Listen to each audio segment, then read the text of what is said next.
अलैकुम वरहमतुल्लाहि वबरकातुहू। उम्मीद करता हूँ कि आप सब ठीक होंगे, खैर आफियत से होंगे और अपनी ज़िंदगी को अच्छी तरह से गुज़र बसर कर रहे होंगे। मैं आज फिर से एक और मर्तबा आपके सामने हाजिर हूँ, उन्हीं लोगों के खातिर जिनके साथ जालसाजी हुई। एक बड़ा रकम वादी कश्मीर केस से निकल चुका है, जम्मू खिते से भी कुछ रकम निकल चुका है। किस तरीके से निकल चुका है आप सबको पता है। हाँ जी हाँ, मैं उसी स्कैम के बारे में बात कर रहा हूँ जो कि आजकल के में बहुत सरगर्मी में है, जिसका आंकड़ा बताया जा रहा है करीबन 60 करोड़ रुपया। यूँ तो हम इस पर बात नहीं कर सकेंगे, लेकिन बड़ी ज़रूरी है इस पर भी बात करना, ताकि ये वजह को पता लगे कि कैसे लोगों को ठगा जाता है।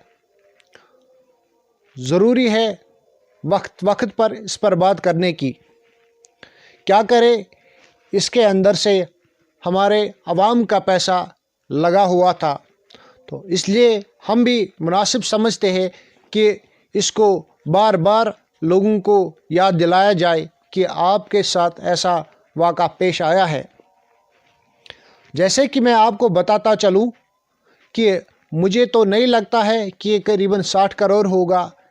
अभी कोई ऑफिशियल रिपोर्ट नहीं पेश हुई कि ये 60 करोड़ है। ये 60 करोड़ से कम भी हो सकता है और 60 करोड़ से ज़्यादा भी हो सकता है। लेकिन इजाफी में अगर मैं आपसे बात करूं, सरगर्मियों में सुनने को मिल रहा है कुछ बातें जो मैं आपके सामने पेश रखना चाहता हूं। उम्मीद है कि आप इस पर गौर व फिक्र करेंगे और इस वीडियो को ज़्यादा से ज़्यादा अपने दोस्तों के साथ शेयर करेंगे और सबको आगाह करेंगे कि ऐसे भी वाक़ात हो रहे हैं। बातों बातों में मेरी एक से बात हो रही थी, तो उनका कहना था कि हमें भी सुनने को मिला है कि एक खातून ने अपने जो ज़ेवरात थे उन्हें बेच दिया। एक गरीब बंदे ने एक का डबल होने की वजह से अपने घर के कुछ बर्तन बेच दिए, और एक छोटे नौजवान ने जो 20 साल है, उन्होंने अपने जो तोहफ़ा था उन्हें बेचकर उनके हवाले कर दिया। ये नॉर्थ कश्मीर से लेकर साउथ कश्मीर से तक, ईस्ट कश्मीर से लेकर वेस्ट कश्मीर तक, यहाँ तक जम्मू के खित्ते के अंदर से भी यही सूरत हाल है। लेकिन अब हमें इस बात का ख्याल रखना है कि आइंदा ये फिर से ना हो। तो इन्हीं बातों को हम आगे लेकर के चलते हैं, और ख़ास तौर पर हमें इस बात का ख्याल रखना है कि अगर किसी ने इसमें पैसा डाला है तो हमें उसे दिलासा देने की ज़रूरत है। मुझे ये भी देखने को मिला है कि कुछ लोग ऐसे भी हैं कि अगर उनके दोस्त बिरादरी में किसी ने इसके अंदर पैसे लगाए थे, वो अलग अलग नामों से पुकारे जाते हैं। कुछ तो हेरा फेरी का जो फिल्म है उनका नाम लेकर के, कुछ एक का डबल, कुछ अनुराधा के नाम से पुकारे जाते हैं। लिहाजा मेरी उनसे गुजारिश है, ये सब सही नहीं है। उन्हें इन अजीब अजीब नामों से पुकारा ना जाए। मेरे सामने एक बंदे ने दूसरे बंदे को एक का डबल करके पुकारा, तो मैंने उससे कहा, बराए मेहरबानी ये एक का डबल मत इनको बोलिए, क्योंकि ये खाली ये फ़र्द नहीं है। तो वादी कश्मीर में ऐसे बहुत सारे नौजवान बुज़ुर्ग बहन बेटियां हैं जिनकी जो इनके जासे में फंस चुकी थी।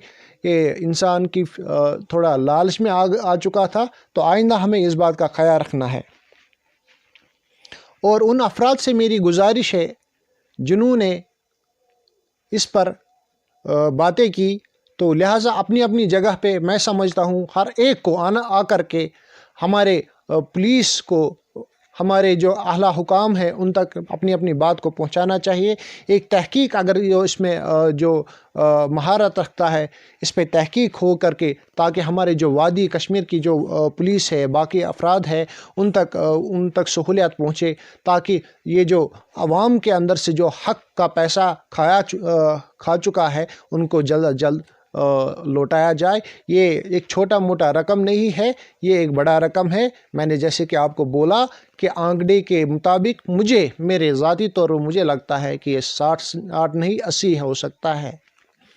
تو میں آپ کو بتاتا چلوں کہ ابھی جو وقت ہے ہمیں لوگوں کو حوصلہ افزائی کرنے کی ضرورت ہے، تو یہ بات ہمیں یاد رکھنی چاہیے۔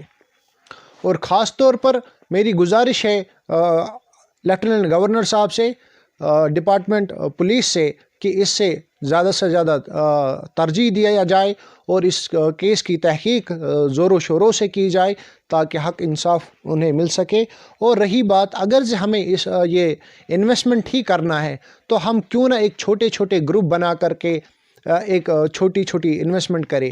جیسے کہ فرض اگر ہم بات کریں، ایک گلی کے اندر سے 100 گھر ہے، صبح 1 روپے کر کے جمع کرائے اور ان فرد کے ہاتھ میں جمع کرائے، یا تو جیسے کہ میں آپ کو بتاتا چلوں، ہمیں یہاں پہ بیت المال کو مضبوط کرنے کی ضرورت ہے، یا تو اسلامک بینکنگ کنسپٹ کو یہاں لانے کی ضرورت ہے، جیسے کہ وہ ہمارے دین میں بھی داخلت ہوتی ہے، جیسے تو آپ کو پتہ لگے گا کہ صحیح طریقہ کیا ہے۔ کیا تو اگر آپ کے اندر اتنی ذہانت ہے کہ آپ خود پڑھ سکتے ہیں ہمارے جو دین اسلام کو کہ کیسے، لیکن ابھی تھوڑا سا میں آپ کو ایک اشارہ دے دیتا ہوں کہ دین اسلام ہمیں کچھ چیزوں کے لیے اگر انویسٹمنٹ کی اجازت دے دیتا ہے، جیسے کہ وہ گولڈ ہو، سلور ہو، کاپر ہو، یا باقی دیگر اشیاء ہو، اور خاص طور پر ریئل اسٹیٹ یعنی زمین کا خرید و فروخت، اور خصوصی طور پر یہی ہے کہ جب تک آپ کسی چیز پر قبضہ نہ جما لے